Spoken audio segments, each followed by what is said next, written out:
예, 문재인 대통령이 여름 휴가에 들어갔습니다. 북한의 미사일 도발에 따른 향후 대북 정책 방향 등 하반기 전국 구상에 몰두할 것으로 보이는데요. 한편 검찰이 오늘 오전 국민의당 제보 조작 사건에 대한 최종 수사 결과를 발표했습니다. 이 시간 최진 대통령 리더십 연구원장, 김광덕 전 한국일보 정치부장 두 분 모시고 자세한 얘기 나눠보겠습니다. 어서 오십시오. 예, 안녕하십니까? 예. 자, 이번 주 직장인들 휴가 피크 아니겠습니까? 네, 예, 8월 말, 7월 말, 8월 초각인데 문재인 대통령도 예전에 약속한 것처럼 연차 휴가를 쓰고 6박 7일간 휴가에 들어갔습니다. 그런데 하필이면 휴가 직전에 북한의 ICBM급 미사일 도발이 있었습니다. 굉장히 발걸음이 무거웠을 것 같아요. 어떨까요? 지금 여러 가지 생각을 하고 있을 것 같습니다.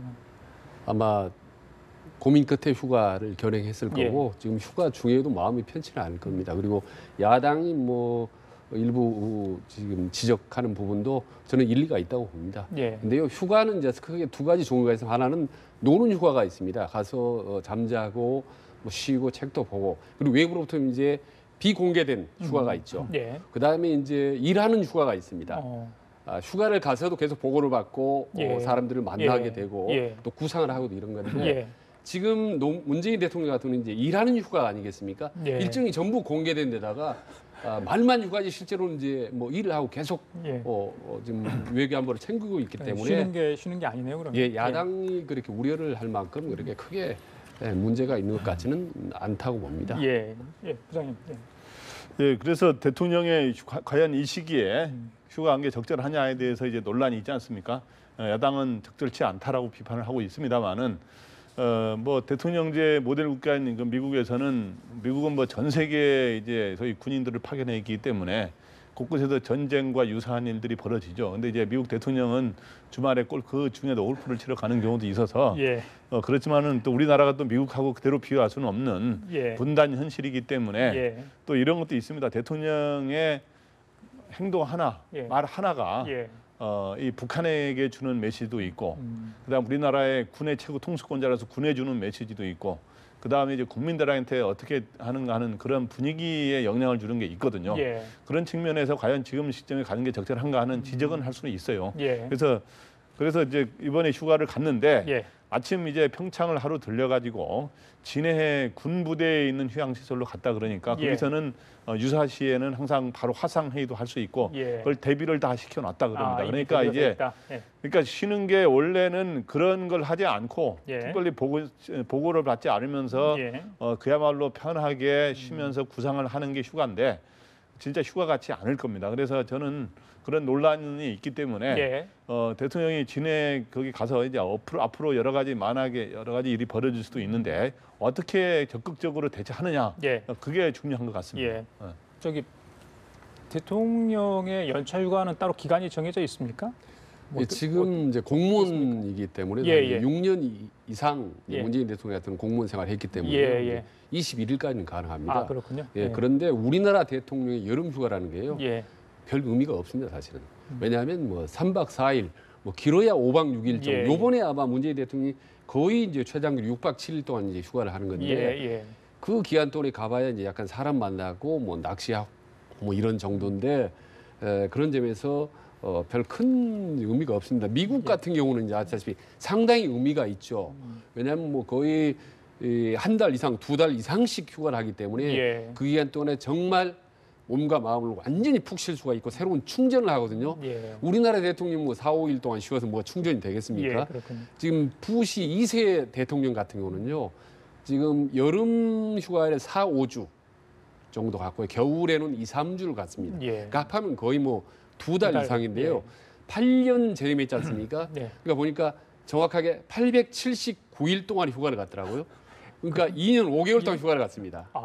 거의 최장기용 이제 오바마 대통령 같은 경우도 휴가를 자주 갔는데 주로 이제 하와이로 많이 갔습니다. 자기 고향인데 어느 해변에 가면 이제 오바마 비치가 되는 거고 어느 식당에 들어가면 오바마 맛집이 되는 겁니다. 그래서 이제 오바마 특수가 일어났는데 징크스가 있죠. 휴가 징크스.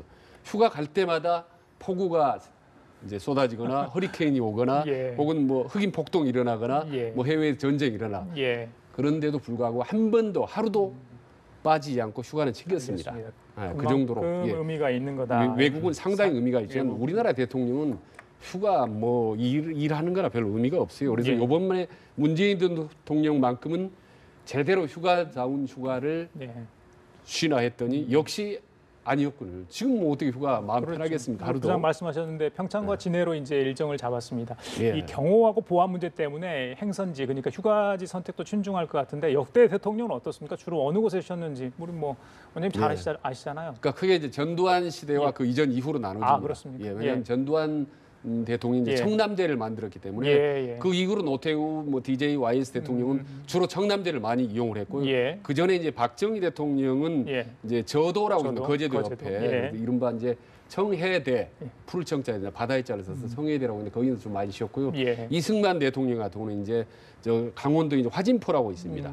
거기서 별장 있나 보죠. 그리고 이제 제주도에도 있었고 그다음에 이제 바다 있죠. 뭐 이 저도에도 자주 찾았는데 낚시광이었습니다. 이승만 대통령은. 그래서 이제 낚시를 많이 했는데 대통령이 취미가 무엇이냐에 따라서 이제 좀 많이 좀 달라지죠. 그래서 그러나 하여튼 전반적으로는 청남대가 또 가깝고 또 경호라든지 안보라 여러 가지로 유리해서 좀 청남대에서 많이 쉬었고 좀 국정으로부터 멀리 떨어지다. 사람들이 시선으로부터 멀리 떨어지고 싶은 분들, 뭐 예를 들면 박근혜 전 대통령 같은 경우는 이제 좀 더 깊이 있는 저도 속으로 깊숙이 들어가서 이제 2, 3일씩, 3일씩 옛 추억도 되새기고 이제 아무도 없는 곳에서 혼자 조용히 구상도 하고 나오고 그랬죠. 지금 뭐 사진 잠깐 보시면 박근혜 전 대통령이 지난번에 이제 첫 휴가 때 저도 갔지 않았습니까? 저희들 그렇게 기억하는데 자, 뭐 대통령들이 휴가지에서 여러 가지 일을 합니다만 이번에 이제 문재인 대통령 같은 경우는 그 책을 보는 독서 리스트는 공개하지 않았다고 그래요. 뭐 독서도 주로 하실 거고 그렇지 않겠습니까? 네, 보통 이제 대통령이 휴가를 가게 되면 대통령이 의미 있는 시간을 보내고 있다는 걸 아마 홍보하는 차원에서라도 대통령이 이번에 읽을 책이 이거다. 그런 책을 역대 대통령이 얼마나 제대로 읽었는지는 모르겠습니다만은 그걸 밝혔는데 이번에는 독서 리스트를 밝히지 않고 이렇게 한다 그럽니다. 왜냐하면 지금 현재 북한의 이 장거리 미사일 발사 도발이 있었기 때문에 지금 책을 읽는 것보다 북한의 도발에 만전을 기해서 대비하는 그런 게 중요하다는 차원에서 아마 공개를 하지 않은 것 같고 오히려 휴가지 같은 경우는 원래 안보상 경호상의 이유로 휴가지를 미리 공개하지 않고 거의 마무리될 때쯤에야 공개하는 게 많았었는데 이번에는 오히려 휴가지를 미리 딱 공개하면서 거기서 대비하고 있다고 하는 거를 보여준다는 그 차이점이 있습니다. 그래서 역대 대통령들이 보면은 이제 휴가리 마무리될 때쯤 되면 여러 사진들을 이렇게 내보내죠. 역대 대통령 옛날 노무현 전 대통령은 자전거 타는 모습이라든가, 그다음에 이명박 전 대통령은 낚시하는 모습, 그다음 박근혜 전 대통령은 바로 저도에서 이렇게 해변가에 거니는 모습이라든가 이렇게 하는데 어쨌든 역대 대통령은 이 휴가 기간을 활용해서 하반기 전국 구상을 하고 쉬면서 이렇게 하는 게 많이 하는데 특히 8.15의 기념사를 하지 않습니까? 그런 걸 대비하는 거를 많이 해왔는데 이번에는 어떻든 좀 돌아가는 이런 완전 역동적으로 이 동북아 정세가 돌아가고 북한의 도발 이런 것 때문에 이런 거에 대비하는 이런 구상을 많이 할 거로 보입니다. 그 휴가 한 말씀 더 드리면 대개 보면 대통령이 휴가를 보내는 형태 유형을 보면요. 자기 성격을 좀 많이 담는 경우가 많습니다. 예를 들면 두 가지로 나누면 하나는 조용한 휴식파들이 있습니다. 좀 성격이 좀 내향적인 사람들은요. 예를 들면 어떤 분들이 있었나요? 예를 들면 이제 이승만 대통령, 김대중 대통령이라든지 박근혜 대통령이라든지 이런 사람들은 되게 이제 낚시라든지 독서라든지 사색이라든지 조용하게 혼자 있는 시간이 좀 많습니다. 특히 아까 말씀드렸는데 대부분 이제 책을 가지고 가지 않습니까? 이제 되게 잘 읽지 않습니다. 솔직히 말씀드리면 김대중 대통령이 주로 읽고 나머지는 서브노트 한 것을 이제 가지고 가거나 아니면 외부 언론의 홍보용으로 하고 잘 안 읽는데 이제 조용한 휴식파들에 비해서 왕성한 활동파들이 있습니다. 운동을 하고 이제 막 뛰고 나 아니면 이제 밖에 있는 사람들 불러서 왁자지껄하게 이제 불고기 파티도 하고 맥주도 한잔 마시고 술도 마시고 그러는데 이때 이제 전두환 대통령이라든지 또 이명박 대통령이라든지 노무현 대통령이라든지 성격이 좀 활발하고 하고 좀 외향적이고 사람 만나기 좋아하는 분들은 휴가를 좀 요란하게 보내죠. 제가 보기에 대통령들이 책을 얼마나 읽는지는 저는 그것까지는 탐구를 못했는데 우리 최 박사님은 대통령 리더십 연구를 비교 연구를 했기 때문에 아마 예. 비교적 정확한 얘기라고 알겠습니다. 생각합니다. 예, 자 다른 주제로 넘어갈까요? 자 오늘 오전 특혜 관련해가 제보 조작 사건에 대한 검찰의 수사 결과가 있었습니다. 2명은 구속이 돼 있고 3명은 이제 불구속 기소됐다. 그중에 2명이 이제 오늘 나왔던 바로 이제 그 국민의당 소속 당원들 아니겠습니까? 그렇다 보니까 이게 이제 문제가 조금 논란이 되는 것 같은데 민주당 쪽에서 약간 비판은 좀 한 것 같습니다.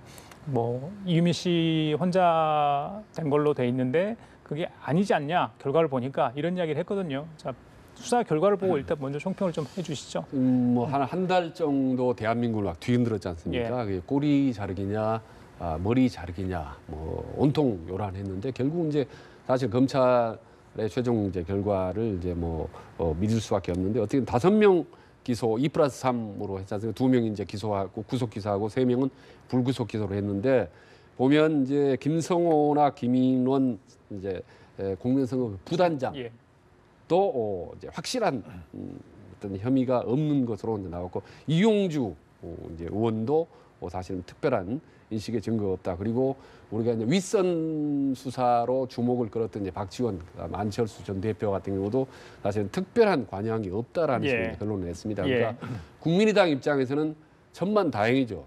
이제 뭐 용두사미로 끝났다. 천만다행이다. 한숨을 크게 냈습니다만은 사실 아직도 국민들은 많이 그 의구심을 갖고 있는 게 사실입니다.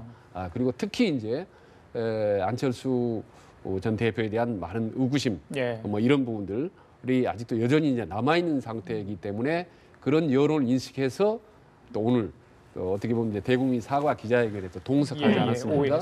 그래서 검찰의 수사에 대한 결론 부분은 대충 마무리가 됐지만 아직 민심에 대한 최종적인 판단은 여전히 진행형이다라고 봅니다. 수사 결과와 대국민 사과 얘기까지 같이 부장님께서 좀 해주시죠. 예, 일단 이번에 수사 결과를 종합적으로 간단하게 설명을 하자면 저는 의도한 바는 아니지만 결과론적으로는 꼬리 자르기에 비슷한 모습이 됐다. 결국에는 국민의당은 처음에 이유미 씨의 단독 범행이라고 이렇게 했지만은 그렇게 꼭 같은 결론은 아닙니다만은 이유미 씨와 이준서 전 최고위원을 구속 기소하는 걸로 하고 그다음에 김성호 그다음에 부단장과 수석 부단장과 그다음에 김인원 부단장은 불구속 기소했기 때문에 어느 정도 거기서 방어선을 치는 불로 말하면 방화선을 치는 거로 국민의당은 어떤 최악의 상황은 일단 면한 셈입니다. 그래서 꼬리 자르기 모양새가 된 측면도 있고 또 하나는 머리 자르기 논란도 있었는데 머리 자르기라는 건 뭐냐면 머리 부분은 책임이 없도록 자르는 그런 또 전략을 편 거 아니냐고 추미애 대표가 그랬었는데 결국에는 박지원 전 대표와 대선 후보였던 안철수 전 대표, 그다음에 현역 의원인 이용주 공명선거 추진 단장은 일단 이번에 혐의가 없는 거로 결론이 이렇게 났기 때문에 머리 자르기에도 어느 정도 성공을 한 셈이죠. 그런데 이러한 것들이 우선 저는 의도된 어떤 수사 결과를 그런 의도에 따라서 수사를 했다고 보지는 않지만은 중간에 이런 것들은 영향을 줬을 거라고 보입니다. 문 대통령께서 사당 대표하고 만난 자리에서 대선 때 일은 잊자라는 표현을 쓴 적이 있고 그다음에 임종석 비서실장이 국민의당 머리 자르기 발언 추미애 대표의 논란이 됐을 때 국민의당 지도부를 만나서 그에 대해서 머리 자르기 발언에 사과를 한 거로 봐서는 정치권이 더 이상 이런 거를 확산에 앞장서지는 않는 모양새였기 때문에 검찰이 수사를 할 때 비교적 부담 없이 수사할 수 있지 않았었나 이런 생각은 듭니다. 그런데 검찰의 결론 여부와는 상관없이 일단 국민의당은 사실 이미지에 치명타를 많이 얻지 않습니까? 이 부분을 회복하는 것이 앞으로 상당히 중요한 과제라고 봅니다. 그 과제 중에 하나가 이제 전당대회에서 얼마나 혁신적인 모습을 보여줄까 이거 아니겠습니까? 후보를 먼저 출사표를 던진 분도 있고요. 앞으로 이제 기자회견에서 출마를 하겠다 의사를 밝힐 분도 있는데 안철수 전 대표가 과연 전당대회에 나올 건가? 원외 지역위원장들은 직접 나와달라고 이제 요청을 했고요. 그 수락 여부는 아직 나오진 않았습니다만은 자 안철수 대표의 정계 은퇴론까지 나오는 마당에 지금 이제 전당대회 출마설을 두고 이게 찬반이 갈리는 것 같아요. 내부에서 어떻게 보세요? 가능한 이야기입니까? 그러니까 이 국민의당 에 대한 대국민 이미지가 1라운드가 지나고 이번에 이제 이유미 사건이었다면 상당히 치명타를 받았죠. 그러나 아슬아슬하게 위기는 모면했지만 그게 1라운드였다면 이번에 당권 경쟁 2라운드라고 봅니다. 과연 지금 이제 화면에 나오지만은 정동영, 뭐 천정배, 뭐 김한길, 뭐 손학규, 안철수, 뭐 문병호, 안철수 빼고 나머지 분들만 해도 정말 기라성 같은 사람들 아니겠습니까? 예. 그런데 여기 안철수가 어떻게 보면 불쑥 혹은 뭐 좋게 말하면 혜성처럼 나타나서 당권 도전을 할 경우에 말이죠.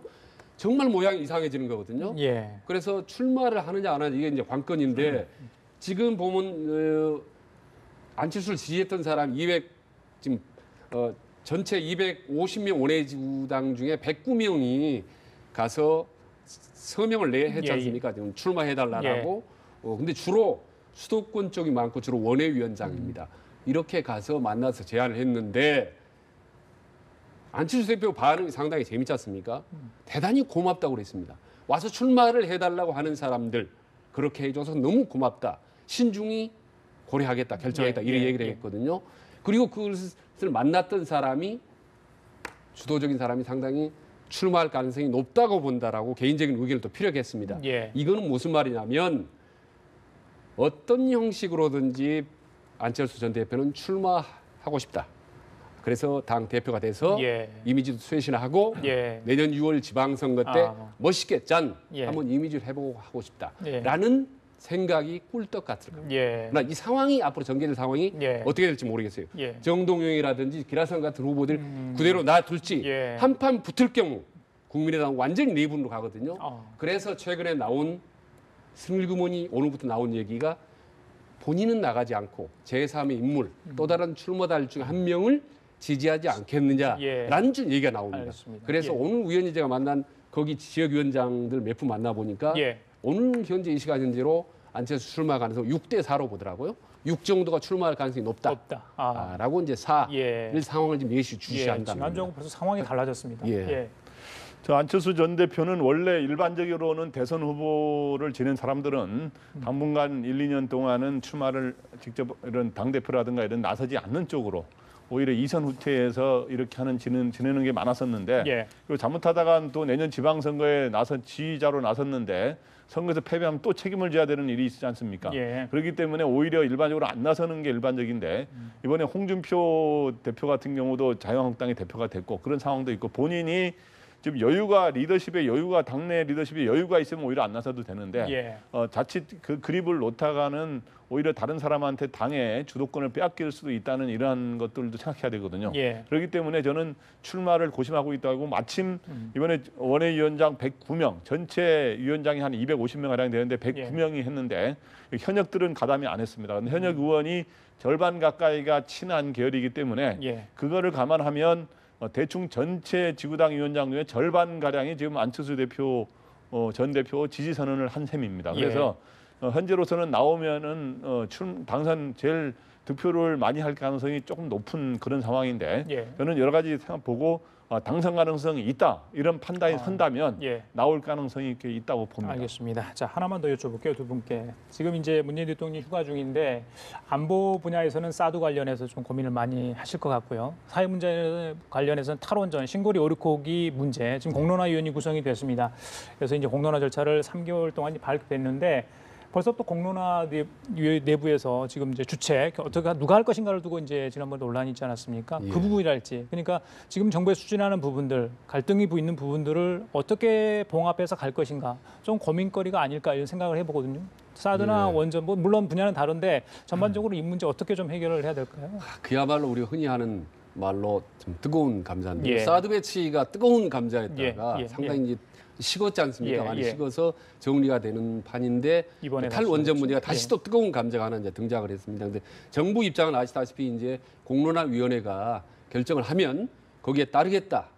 그래서 공론화위원회 배심원단을 만들고 거기서 결론을 내리면 거기에 대해서 정부는 적극적으로 뒷받침하겠다. 이런 이제 아주 심플한 논리인데 이거를 그대로 이용해서 공론화위원회가 그대로 이행해 나가면 아무 문제가 없을 텐데 지금 공론화위원회가 좀 얘기가 다르지 않습니까? 배심원을 우리가 구성하기는 쉽지 않다. 1, 2, 3차에 걸쳐서 한 뭐 2만 명 정도 우리 의견 수렴을 한 다음에 그중에 또 한 350명 정도 추려서 그걸로 최종 의견을 수렴하겠다라는 식으로 정부가 생각하는 것하고는 좀 상당히 다른 의견을 좀 내세우고 있거든요. 예. 그래서 강론에 의해서 이제 차이가 보여지는 겁니다. 예.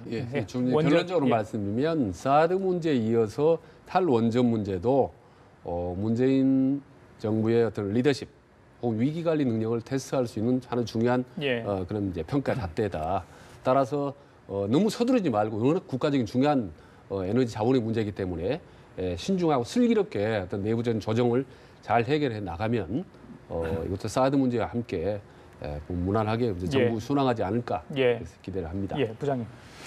문재인 대통령은 이 지금 현재 이 사드 배치 문제하고 그다음 탈원전 신고리 5, 6호기 공사 중단 문제에 대해서 나름의 그랜드 디자인을 갖고 있어요. 그래서 이걸 어떻게 풀어가느냐 하는 그림을 갖고 있는데 문제는 본인 국내적인 변수뿐만 아니라 북한이라고 하는 것도 국제적인 변수들이 있기 때문에 그걸 고려하지 않을 수 없는 게 있고 또 하나는 여론이 사실은 우리나라의 보수층, 진보층이라든가 여론이 나눠져 있다는 사실이죠. 그런데 이제 특히 사드 문제 같은 경우는 문 대통령의 원래 생각은 뭐냐면 절차적 정당성을 내세워서 뭔가 시간을 끄는 소그름 작전을 하면서 그 사이에 북핵 문제 해결에 어떤 전기를 마련함으로 인해서 미국과 중국을 모두 설득할 수 있는 그런 식으로 한다. 그렇게 이상적으로만 되면 아주 좋죠. 그런데 문제는 북한이 북핵 문제를 해결의 계기를 찾아야 되는데 북한이 오히려 더 도발을 강화하는 ICBM급 미사일을 또 2차 실험을 하는 이런 상황이 됐기 때문에 지금 현재 갑자기 처음에는 일반 환경 영향 평가를 끝낸 뒤에 최종 결정 여부를 배치 여부를 결정하겠다 그랬다가 바로 뒷날 그 쏘자 뒷날 그 이제 안보 국가안전보장 회의 NSC 회의에서 일단 추가 배치로 이렇게 바뀌는 일단 이런 식으로 바뀌는 상황이 됐는데 어떻든 이런 문제에 대해서 그런 변수들이 작용하고 있기 때문에 문 대통령이 바로 그런 점에서의 딜레마가 고민가 있지 않나 이렇게 생각이 됩니다. 그 송 장관이 오늘 이런 얘기를 했어요. 사드 임시 배치에 관련해서 국민이 불안하다고 하면 제고하겠다. 장관이 또 이런 얘기를 했단 말입니다. 이 국민들 좀 혼돈이 있어요. 이런 발언들 하나씩 계속 나오다 보면 어떻게 보세요? 그래서 이 부분을 놓고 이제 문재인 정부가 궤도 이탈을 한 거 아니냐라고 이제 많이 우려를 하는데 저는 궤도 이탈은 아니라고 그냥 궤도의 어떤 일정한 변화라고 봅니다. 사실 진보 정권이 들어서서 상당히 국민들이 걱정하는 부분이 있었을 겁니다. 북한이 미사일을 쐈을 경우에 미적거리거나 혹은 여전히 대화라는 헛구호만 외치지 않을까 그리고 그 우려도 했지만 사실 상당히 신속하게 대응을 했지 않습니까? 강력하게 일테면 뭐 죽음 백조가 날고 바로 다 한미연합훈련에 지대지 미사일도 쏘고 말이죠. 그 위로 뭐 독자 지금 제재까지 검토하고 있는 상태인 것처럼 보수 정권 못지않게 상당히 강력하게 신속하게 어떤 대북 제재 강경 대응을 방향으로 나가고 있기 때문에 국방이나 안보 문제에 관한 하는 뭐 크게 우려할 필요가 없다. 다만 이제 대응의 전략, 방법 이런 걸 놓고 이제 우리가 함께 운을 해야 되는 건데 대북 강력한 제재는 방향성이 뚜렷하기 때문에 이제는 문재인 정부뿐만 아니라 야당도 말이죠. 이 위기 국면에서는 좀 함께 같이 머리를 모으고 지혜를 모으고 힘을 좀 모았으면 좋겠다. 그런 좀 제안을 드립니다. 알겠습니다. 자, 지금까지 최진 대통령 리더십 연구원장 그리고 김광덕 전 한국일보 정치부장이었습니다. 말씀 감사합니다.